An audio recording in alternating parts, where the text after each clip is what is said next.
Hello, everyone.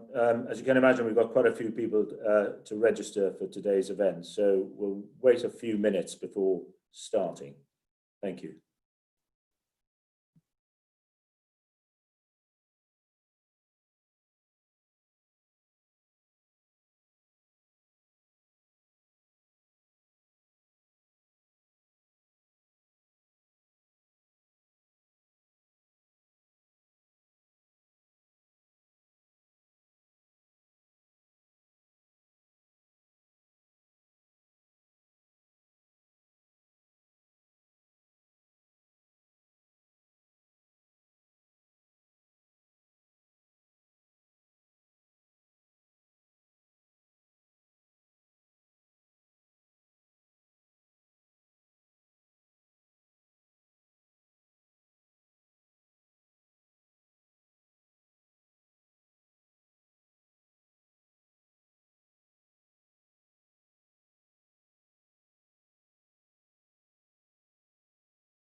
Hello, everyone. Just giving it a couple more minutes to allow more people to register before starting. Thank you.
Hello, everyone. We'll just give it one more minute to allow more people to register, and then we'll make a start.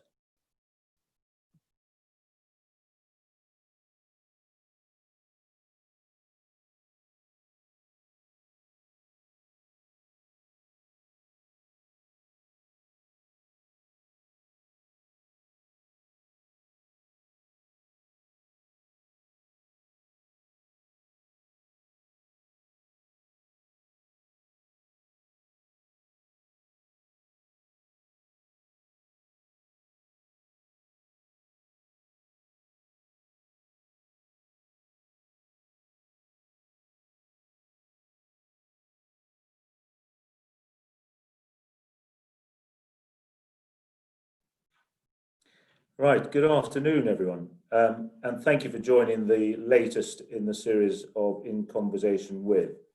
Some of you will know it's a succession of one-on-one discussions where we interview recognized and celebrated individuals who are of direct interest to you, the members. On behalf of the CLA, I'm delighted to welcome you to what I'm sure will be an informative event. My name is Mike Valencia, and I'm the Regional Director for the Southeast. Today's discussion brings together the CLA President, Mark Bridgman, and Henry Dimbleby, who's well known to many of you. I'm sure you won't mind me describing him as a foodie, as well as the National Food Strategy Lead for DEFRA. Looking forward, future sessions will include Jake Fines, so do look out for that. I'd remind you that today's session is being recorded for future use, including availability to other members. What's going to happen is your microphones and videos will be muted throughout the webinar, but the format is that Mark will have a discussion with Henry, after which he'll pose questions that you ask. So do please feel free to ask the questions at any time during the interview using the Q&A button below, and he'll attempt to cover as many questions as possible at the end. Please don't use the chat box for questions, just use the Q&A. If it goes in the chat box, it's unlikely that those questions will be posed. Thank you. I'll now hand you over to Mark and Henry.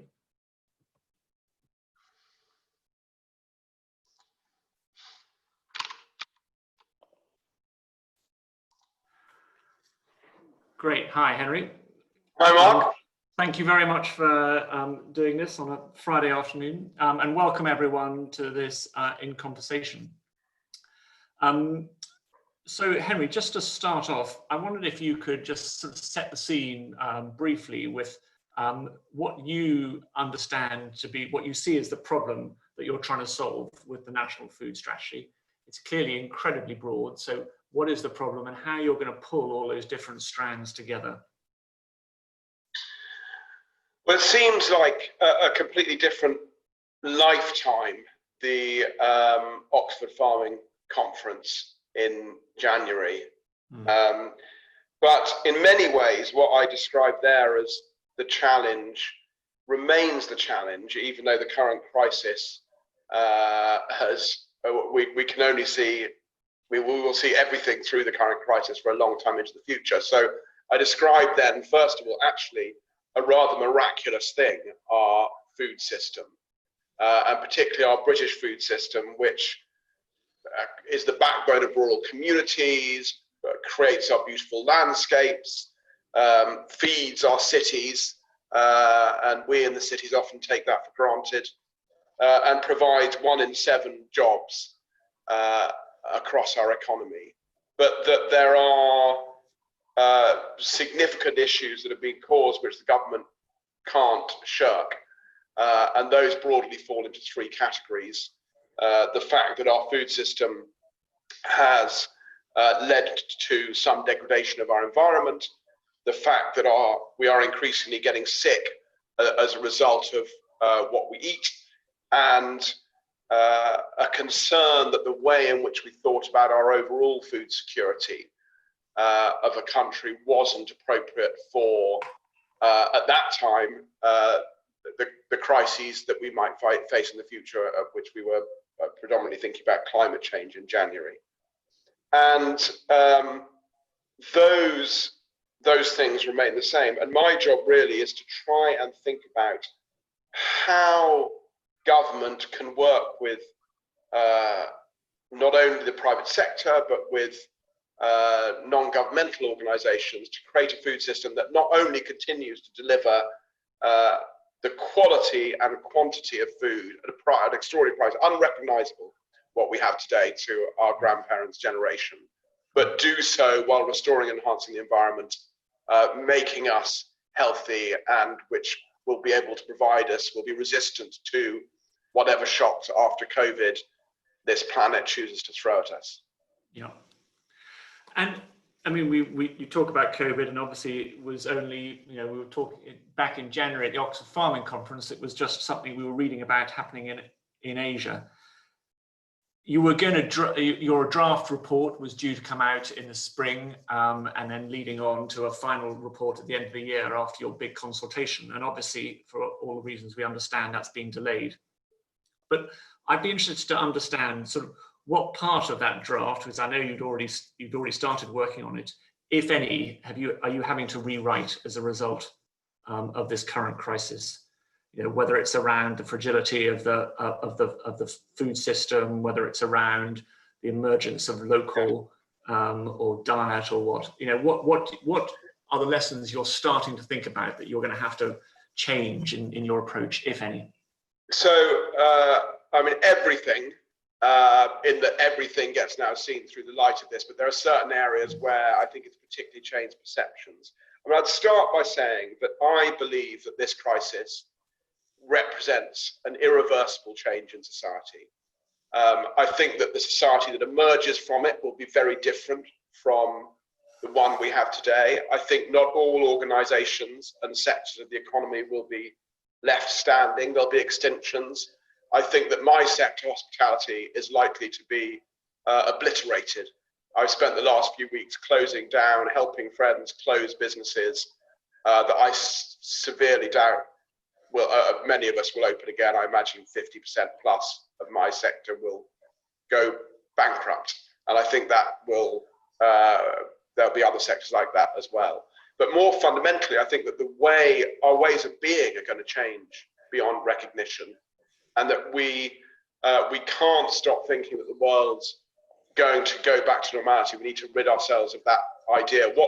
How do we want to reshape our society, our economy, our whole way of being, with the constraints of on freedom of movement, on gathering of people that this is likely to bring. And I think so. There's a kind of big visionary piece there about how the world is going to be different. In terms of the food system, the three things that I mentioned: health, environment, security. Clearly, food security has been on the front pages of the papers in a way that it hasn't for years.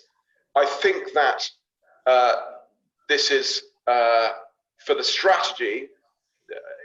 It has revealed some things, but I think there are risks with this. This crisis isn't every crisis. This is a very specific crisis that has been about the local complete cessation of economic activity around the globe at different points. And so actually, if you look at what it's really hit very local businesses, hospitality. So I think it's likely that from this crisis, the global food supply chain might come out of it relatively unscathed, and that's going to cause problems. And I'll come on to some examples of where that might not be the case. But where you have an ability to switch supply and customers who aren't just in your local area, that is a strength in this kind of crisis. A climate crisis looks very different from that. So a climate crisis is about, say, the failure of harvest in Russia and North America simultaneously, which would have very different and actually much more serious impacts on our being able to feed ourselves. I do think there are a couple of things that have been shown clearly by this crisis. One is diversity of supply. So if you look at the worst hit already areas where for food, it's been places like Smithfield, the meat plants in the States, where so much production is concentrated in a few factories that you can wipe out a couple of factories and 20% of your pork supply goes down. So diversity is really important, and my concern is that diversity will be restricted by this. We will lose diversity. We were talking earlier about, the most efficient way to serve us all would probably have Amazon as the one shop that serves us everything. It'd be the cheapest, but it would be catastrophic. It wouldn't be resilient, and it would be a disaster. So I'm worried about diversity and how we build that diversity back into the system. The other thing is surplus. So the things that we really worried about, I've been working with DEFRA, monitoring daily the food system. And we were worried at a time that farmers wouldn't plant the seeds because they were worried about labor. They did plant them. We were worried about migrant labor. That continues to be a strain. We were worried that borders would stop coming from Spain. That didn't happen. There was a momentary panic that short straits might go down. But the biggest concern was the short straits. And what you need in times of crisis is a surplus. You need, if things go wrong, to be able to feed yourself while you try and work out what to do about it. So I think the concept of surplus is going to be very important. There's two other areas where I think it's changed. Health has changed massively in that you now have, because it is so obesity is such an overweight factor in whether you are harmed by COVID, and we might be living with COVID for a long time. Health is now, even in a Prime Minister like Boris Johnson, who was anti-nanny state, a serious concern. And then I noticed at front of the Times today, he's talking about his personal mission and his lessons learned from COVID and the need to sort of tackle that. Yeah, he used to talk. when I was in the school food strategy a few years back, I met him. Then his personal project was Project Whip It, which was his personal slimming project. I'm not sure what that's been renamed now. So there's the health thing, and then the other issue is we are likely to have, by the end of the summer, we may well have 5 million people who are unemployed. So we currently have a large number of people sitting on furlough who are about to realise they are actually unemployed because these jobs won't come back. And we know that while the problems of health with food are spread across the population, they're particularly bad for the least affluent in society. And so issues of personal food security and health-related diseases being particularly prevalent in that population are likely to become more of a focus. Yeah. Okay, thank you. Maybe just taking it to the, I mean, obviously your report is going to come out and it'll evolve as you do your consultation, but ultimately you're going to present it to government, and government have committed to reviewing it and doing a white paper and coming back after 6 months, as I understand. But you're no doubt going to make lots of recommendations. How much do you think this government particularly will be prepared to intervene in the free market to solve some of these problems? Because, you know, we all know that certain things are not good for us, and there's various ways you can deal with that. You can just try and educate us, you can tax us, or you can ban it. So I guess, you know, taxation, that's one way of intervening. You talked about surpluses, you talked about diversity, and it's not necessarily the most efficient way of doing it. You just have Amazon doing everything if you wanted that, which would be a disaster, as you say. So how much do you think government's going to be prepared to support production systems that maybe are deemed to be good, but are less efficient? You know, whether it's in all sorts of areas. And who pays for this sort of ideal system? Is it spread across all of us as, is this food inflation?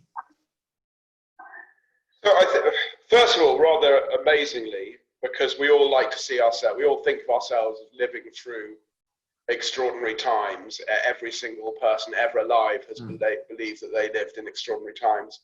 But we are living under the most interventionist government on record. I mean, the government is intervening in society in a way that, you know, even during the Second World War, people were allowed to go to the pub. You now have over half of the population are now either on universal credit, furlough, or public sector workers. So the state employs over 50% of us. I mean, it's a strange time. I think even before that time, that if you look at things like ELMS and public money for public goods, this government had recognised that that the free market, that you had to intervene where there was market failure, and that public money for public goods and ELMS was one example of that, but there were plenty of others. So that's the second part. So I believe, and I said, when I came into doing this, actually, in terms of this government, it was unclear. I was asked to do this last year. It was unclear this government would be in power when I delivered my report. It was pre-Boris. And so I've set it up in a way with the white paper, making it a cross-party thing to try and encourage action. So 2 questions that I haven't answered there. One is, what is the government's appetite?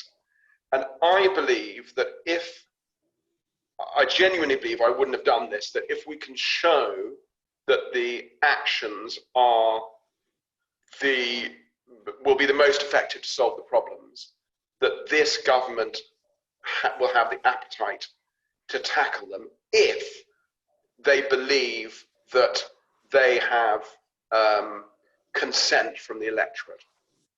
And particularly, you kind of referred a little bit to diet and health.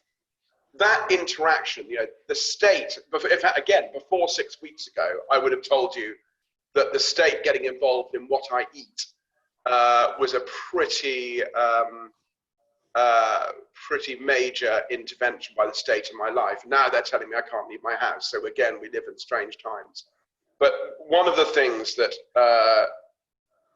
one of the ways in which it's set up is that those questions about where do you want the state to intervene in your life, we're going to have very deep consultation to work out what people do find acceptable and what they don't. So, for example, if we've travelled already up and down the breadth of the country, and there are certain things such as banning advertising, say, of unhealthy goods that people don't care about.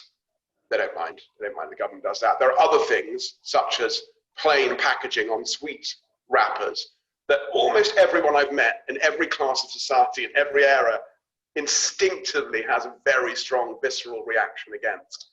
And so I think what we need to do is we need to present the government with a set of recommendations that we have already run past the electorate. So that gives them the consent they need to take what I think are going to have to be some quite strong measures to deal with the issues they face. Okay, thank you. Henry, maybe moving on slightly to a related point, but slightly different, and that is, it's quite topical at the moment because we've seen in the press around you talk about US trade deal and Department of International Trade working on that, and the whole challenge around standards. It was really front and center in the debate in the House of Commons on Wednesday. It was a thing that everyone was talking about. There was an amendment put forward by the EFRA Select Committee that didn't quite get through, but there were a lot of rebels who crossed and who supported it. What's your view? I mean, it's a complex issue. It's not just about chlorine washing chicken, because anyone who's been to America is perfectly happy to eat chicken. It's not about that. It's much broader. What's your view of the whole subject of standards and level playing field? The government advisor Tim Lewing was quoted talking about we can be like Singapore. We don't need to be able to produce our own food. We can just import it. And I know there's been a couple of questions on the chat bar already about that. I wondered if you could sort of address that whole issue of standards and our need to produce food in this country. So conceptually, I don't think it is complicated at all. I think it's very simple. And I think there is complications in terms of implementation and how we do the trade deals. But we in this country have some of the highest farming standards in the world. I think we are one of the most progressive countries in the world when it comes to animal welfare and thinking about animal sentience. And the government was absolutely clear in its manifesto that it would not let food produced to lower standards from abroad undercut the food in this country. And that promise to me, is the keystone of the government's agricultural reform programme, the Future Farming Programme, because without it, the whole thing falls apart. It's a simple thing, but actually without it, ELMS, regulation, David Glenn Stacey support regulation, it doesn't make any sense. Because it is, first of all, not right to enhance and restore the environment in this country and then just export those harms abroad in the form of importing food that's produced to worse standards abroad. So whether that's production of carbon or animal welfare or biodiversity, it's no good just creating biodiversity here and then destroying wildlife elsewhere.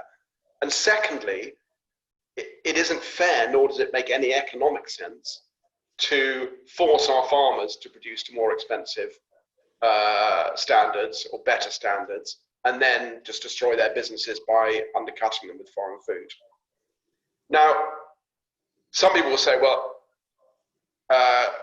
what about price? Are you saying we're just going to be, you mentioned food inflation, making food more expensive. I'm not sure, first of all, that we necessarily will, but I don't think we understand that enough. We don't actually, there isn't a view on how expensive or cheap it will be by product.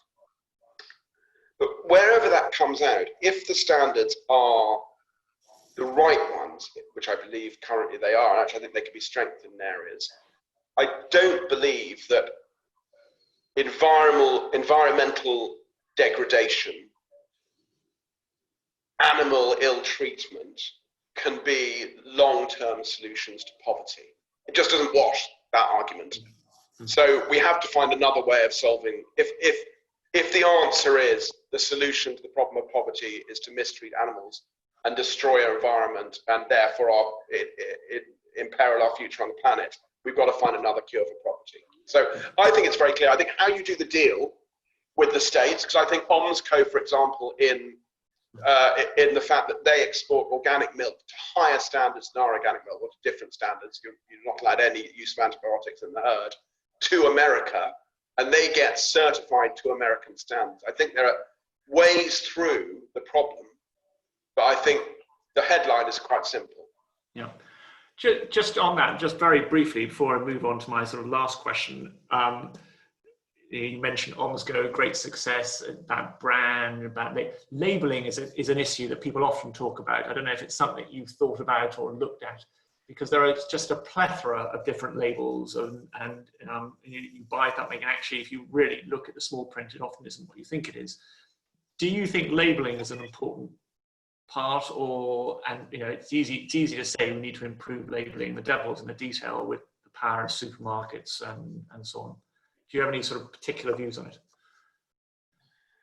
I don't think it's a panacea.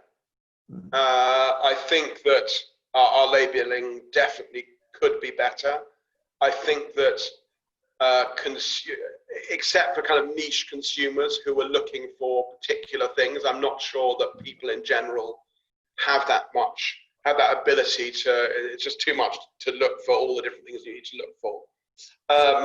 It's interesting, Justin King, the former CEO of Sainsbury's, who's on my advisory panel, he says that the one label that cuts through, most of the labeling doesn't cut through, they've trialed different labeling in their stores. The one thing that cuts through is buying British.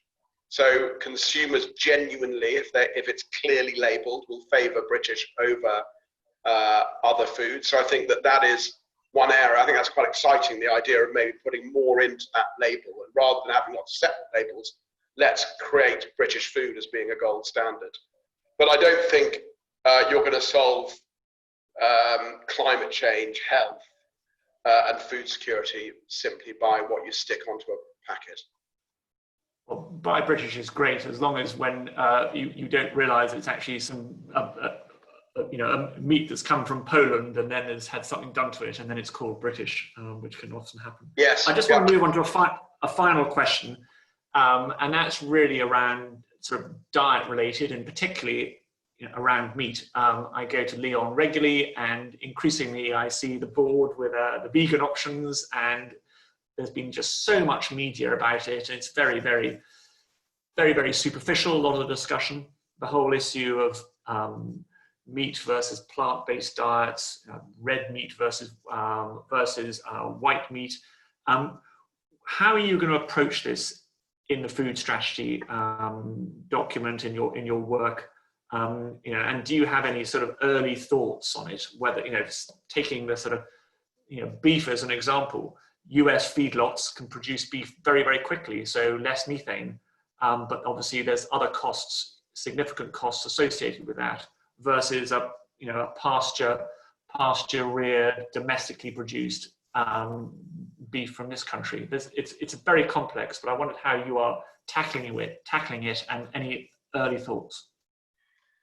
Well, I'm wary about giving sound. I've actually written the draft chapter on beef, and I'm trying to get it down on meat and climate change, and I'm trying to get it down from about 25 pages, several thousand words, because it is, as you say, a complex topic, and it's also a topic on which the level of debate is not only not nuanced, but also often quite unpleasant.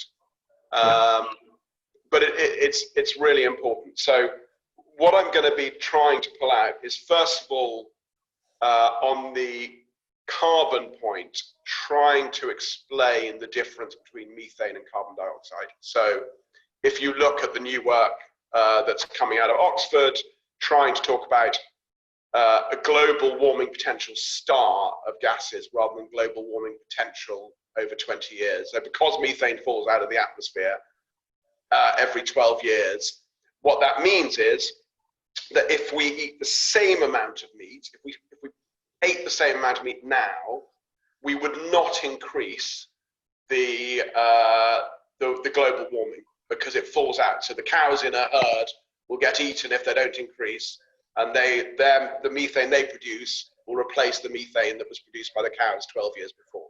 So it's not the same as having a power station, which every time it pumps out carbon dioxide, it's there forever. What that means is that with the methane produced by beef is that we have a bit more time to think about how we reduce that and get, because I think we do need to eat a little bit less meat of all sorts, but we have time to think about it and get it right. Because as you say, if you get it wrong, you could really harm the system. So for example, if you did something that stopped farmers, as they're increasingly doing, using ruminants in agricultural rotations to improve their soil, and because of the tariff you used, replace that with beef that was imported from Brazilian beef that had been grazing on land cleared of rainforest. So it is a complicated thing to get right. I do think that if you look at the Climate Change Committee's targets, 30% reduction in meat eating, that actually the oft, any politician you ask this question to will say less and better. But I actually do think that we may be in a situation where we are gradually moving towards that. If you look even now, the big economies that we were terrified of, whose meat eating was increasing massively, China, Brazil, India, that seems to have stalled. So I do think there might be an opportunity for a transition towards us all eating a little bit less and a little bit better beef, British beef, reared on pasture, best beef in the world. The final thing I'd say is that something that came out, was a report that came out about a few weeks ago from the States, where they actually looked at it by person. So they didn't look at it the kind of national content. And basically in the States, you have about 10%, slightly less than that, people who are disproportionately responsible for eating massive meat. So it might be actually that if you could tackle that, most of us could carry on enjoying meat. But it's a very, very complicated topic, which I hope to do justice to, and I hope to take some of the sting out of the discussion with the report. Henry, I've been asking you lots of questions, and I now want to open up to some of the questions we've been receiving. Lots of extremely good questions have come in, and I've been trying to sort of absorb them as time's gone on, and some came in earlier. I'll try and bunch a few together as we go as well, but perhaps if we could just start off. There's two questions that are sort of linked, not totally the same, but similar. One from Charlie Ainge, which asks, what percentage of imported to home produced food would be sustainable in your view? And I guess linked to that, Alan Buckwell asks, how do you define UK food security? Okay, so this is I'm completely obsessed by this, these definitions. I actually think they're really important. And in both cases, I'm going to give you ranges, and I'm trying to work out where we need to fall within the range and how you think about that. And I haven't solved that problem. So on the first point, we all know the story of 1846. 2 potato harvest failures and the harvest failures in the UK. At that point, because of the corn laws, we were producing all our own food. We couldn't replace it. Starvation led, collapse of the corn laws, the beginning of massive importing of food into this country, which on the back of our naval domination led to us increasingly relying on the colonies to bring our food in. And we found out we were better off, we could make more money moving all our citizens into cities and building stuff selling that to the rest of the world, buying it in. By the Second World War, we were only growing 30% of our own food. Second World War terrified us. We almost ran out. And then we massively subsidized people after the war to dig up hedges, to plant food everywhere. And we got back up to 60%, which is now gradually decreasing. So clearly, 100% food security is a bad idea, because you need to have those alternative sources of supply to give you resistance against failure of the harvest in this country. And also, I think you'd be pretty hard pushed to force people here to live a completely seasonal English diet. I did it actually about 5 years ago. I got the Veg Box company just to send me only English food, and I did it for a year, and it was an interesting experience. I think it'd be hard to enforce on the population. A lot of turnips. Yeah, and clearly, and I didn't mention Tim Lernig. So Tim Lernig actually believes that our farming sector is critical. He was merely making a point about GDP, that it was a small part of our GDP, which is a different debate. But clearly, we need to having a strong producing country system in this country is important. And in fact, the chart behind me here shows how climate change is going to affect farming, or is likely to affect farming productivity worldwide, and we're going to probably be more productive, and therefore we should use that. Where we sit in between, I don't know yet, and whether you set targets and whether you do it by crop. So I want to look at that, really dig down into that crop by crop, season by month by month, and think about the answer to that question. The second question is food security, and I think that is again a really interesting one, which I'm going to frame but not answer, because I don't have the answer yet. So, what is the role of the state? Since Athens was the first state that relied on more imports than it grew. That didn't grow its own food, because Egypt and Babylon obviously grew in massively productive areas, and it was one of the 4 items on the agenda every time the citizenry met was food supply. And actually, interestingly, they didn't nationalize it. They just had the army used to police the route from the Black Sea down to Athens. So the question is, what is the role of the state has always been involved in protecting its own, feeding its own citizenry. What is their responsibility? Buying an avocado, I don't think anyone would argue that buying an avocado on Christmas Day is the concern of the state. It's possible now, but that isn't the role of the state. However, at the other end of the spectrum, I think we would feel that the role of the state was much more than providing every citizen the right number of calories per day to eat. I think you would see riots and civil unrest break out long before you got to that point.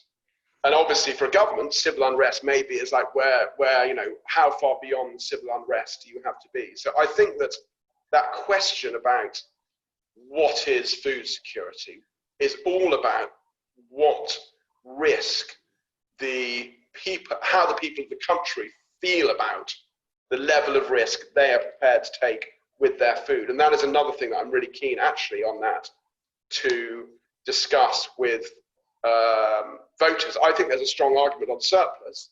I actually think there's a strong argument to have, as we did after the war and as we did during a lot of the Cold War, to actually keep some long life food in case the short straits go down, we get severed from Spain.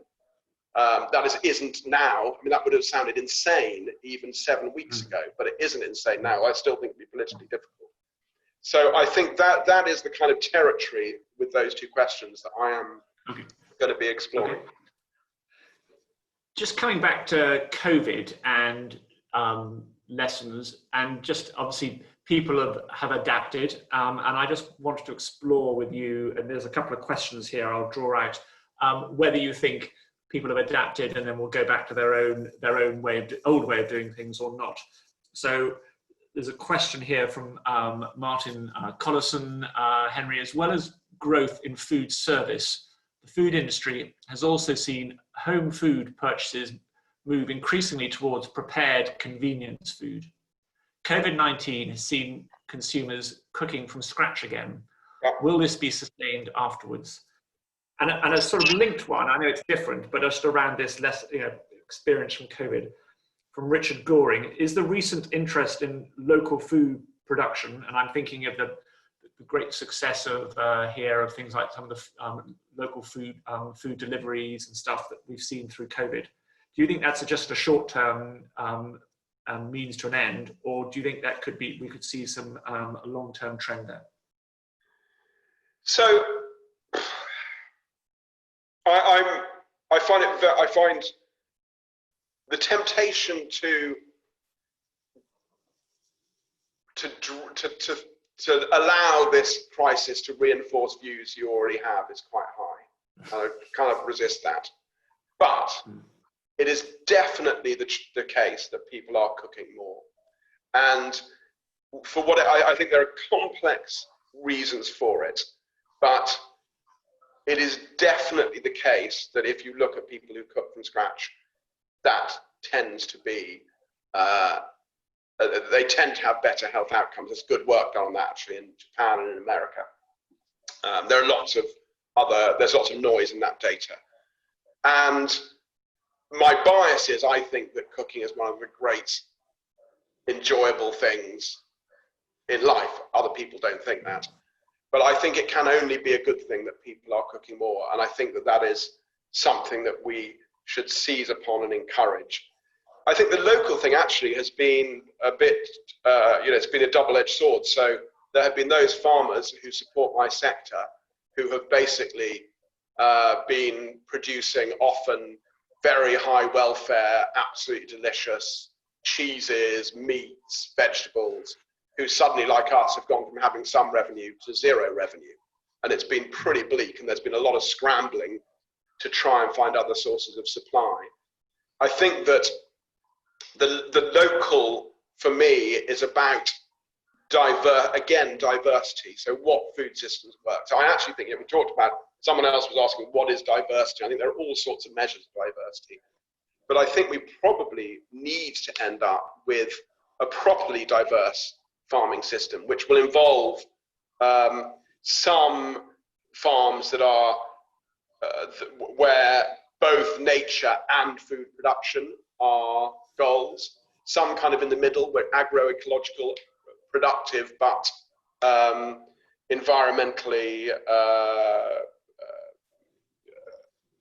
caring or environmentally concerned things. I think you will probably have some pretty high intensity to free up some land. You'll have some high intensity farming continue to go on. And I actually think that diversity is a good thing because we don't know the next crisis. We don't know what it's going to hit. And therefore, the more diversity you have, the better chance is that one of those things will survive. My biggest fear now is the regional distribution centres of the supermarkets. They only have 50. And I think you could quite easily see a terrorist strike on 10 of those, which would have real significant issues for our food system. Yeah, and that terrorist doesn't have to turn up in a van. He can turn up. He can do it online potentially. Maybe. Just, I'd like to just turn it to sort of more long-term thinking, and I'm going to take two questions together again. One from John Chin. What the importance of disruptive technologies in transforming our food system from farm to fork in the future? So sort of technology and what it might look like, or the importance of it. And linked to that, and it is different, but in the same theme, from you and Cameron, what percentage of food do you expect to be replaced by lab-developed food by 2035? And I guess he's referring to the George Monbiot program that many of us saw about whatever it was, cow. Basically, for those that didn't see it, it was we should produce all our food in a lab, and producing food, growing meat is the wrong thing to do. Farmageddon was it called? Was that another one? Or Cowmageddon. Cowmageddon. So technology generally is going to be extremely important. It is going to be what helps us to farm productively in many cases, and environmentally friendly way. And I imagine most people on this call are now using Sector Mentor or some kind of soil management program. Most people on this call will be using systems that that put the pesticides and the fertilizers where they're required. That is just going to that use of data and application of technology to improve productivity and environmental things is right at the outset. And I do think that will also include, probably include gene editing as part of that toolkit. On the very specific issue of meat, I think some of it's very long way off. So if I look at the cow, the lab-grown meat, where they are literally growing cells on cellulose substrates to try and grow meat. I've visited a lab where they're doing that. I've spoken to quite a few people. I think that is a long way off. It's very expensive. It's hard to scale. I think people are probably quite resistant to it. However, the precision fermentation that was in the George Monbiot program, which most people on this call will know, but is basically about taking bacteria, genetically modifying them so that they produce certain chemicals. We've been doing it for rennet, for cheese making. Now, for a vegetable rennet is made with a GM bacteria, not in a cow's stomach. So we've been doing it for a while. It's how insulin's made in all medicines as well. I think that will, in certain sectors, if the costs come down in a way that they are expected to, will have quite large, quite disruptive effects. So, for example, New Zealand exports 60% of its milk in powder form. If you can precision ferment milk protein much more cheaply than that, and you don't have to put it through a cow, I find it hard to see, whatever you think about it, unless you ban it, I find it hard to see how you protect that milk protein, dry milk exports, because it's not like a delicious, I'm a milk drinker, I absolutely love milk, and my children all drink milk every morning for breakfast, but I just, is a Chinese firm buying large amounts of milk powder really going to care if it actually went through a cow or not? So I think in some areas it could have quite a dramatically transformative effect. Okay. Just picking up on one thing you said, just to clarify, you talking about technology, I'm just interested in your view. It was the point on gene editing. Now, I guess this will all be caught up in trade negotiations and what we can and can't do. But, gene editing is something that is obviously a topical issue, and there is different. Do you see us employing gene editing in a big way in 10 years' time in this country? Yeah, I met a guy in Cambridge who was just an unbelievably smart guy, who was working out how you could turn on the immune systems of strawberries. So basically what his vision was that if you heard that there was a particular blight going nearby, before the blight got to your strawberries, you could turn on their immune system to that blight. And he was doing that using a gene-edited way of interacting with the strawberries.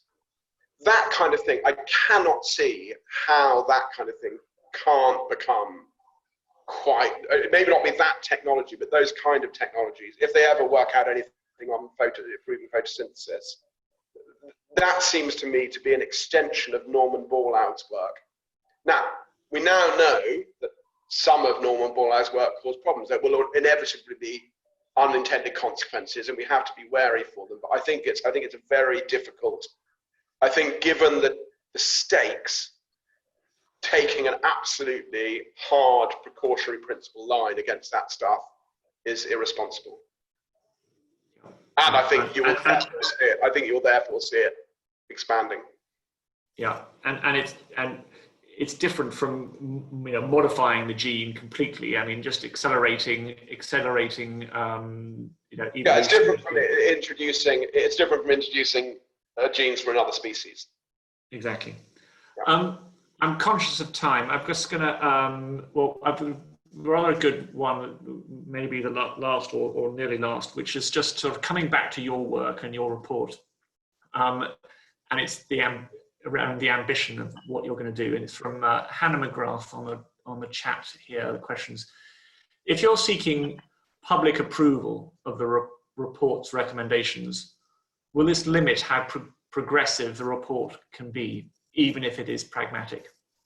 And I guess that's partly whether it's the consumer, us as citizens, our approval, and a link to that is the political approval and the willingness of the government to push through some very tough decisions that might come out of it. No, I think it's the opposite, actually. So I'm not talking about like getting people to vote on what I say, but I think there are areas where values, such as the health area, where how you tackle them is really linked to the values of people's values. And if one of the problems in the health area has been that people who have been trying to legislate or to take action in this area have tended to say, here's what I value, this is what I'm going to do to you. And I think we have a complicated relationship with the state whereby we increasingly expect more from the state, and therefore it is reasonable for the state to expect things from us. But that relationship needs to be discussed and negotiated. So I'm not thinking that they just say yes or no to individual policies. I'm thinking that we will agree on problems, but that we will get them engaged in different ways of solving those problems, which actually, rather than just publishing something that's radical but never get done, will give the government an understanding that on the more radical stuff, it has the mandate to do those things. Okay. Final question, which I think we're conscious of time, and it's been absolutely fantastic. But final question from Hilary Hart, and I apologise to everyone. There's a huge number of questions come in, and there have been some excellent questions, so I apologise we haven't been able to ask them all. With the effects of climate change and COVID-19, does Mr. Dimbleby agree that now is the time to reflect the true cost of our food? And I guess my supplement to that is, how on earth would we reflect that, or how would we go about doing that? Yes, and to your question, I don't think we even begin to understand it. So another guy on my panel who is fantastically smart is Paul Clark, who is the Chief Technical Officer of Ocado, and he's always talking about how that they're trying to introduce things that are more environmentally friendly, etc., but they just get undercut. And what he has said is the first thing we need to do is measure this. So as a government, we should be taking a view on what these negative externalities are and what their costs are. Because at the moment you get, Patrick Holden will produce a report on it saying it's twice, the food costs twice, and someone else produce a report saying it's this, that, or the other. But we just don't know. And so I think that we need to know, as a government, we need to know what the negative externalities of something are before we even begin to engage in it, because otherwise we don't even know what we should be addressing, where we should be tackling it. It might turn out there are other ways, once you know what those externalities are, there are other ways of reducing those costs rather than just putting them on the price of the food. But until you know what they are, it's a kind of moot debate. Yeah, okay. Henry, thank you very, very much indeed. It's been a really fascinating hour, just under an hour, and I've been bombarding you with questions on a Friday afternoon when I'm sure you've got better things to do. So I'm incredibly grateful. I've certainly enjoyed it. It's been really fascinating, and I'm sure everyone who's been participating has. And I guess on behalf of all of us, best of luck over the next year with the report and how it all comes out, and we will follow it with great interest. And I'm sure all of us on this call, a lot of sentiments that you say will resonate with us as farmers and food producers. So thank you. And just to remind everyone what was mentioned at the start, obviously we've got a lot of these, lot of webinars that we're doing for members, and you can see those on the website. The next of these in conversation discussions, I'm going to be doing with Jake Fines. Jake leads all the conservation work for Hokum.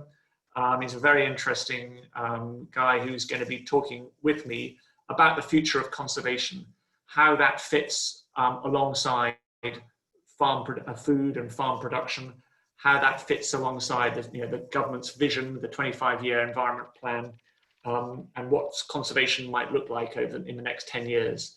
So please do join me for that on the 28th of May. And with that, I will say thank you. Thank you so much, Mark. Cheers, Henry. Thank you.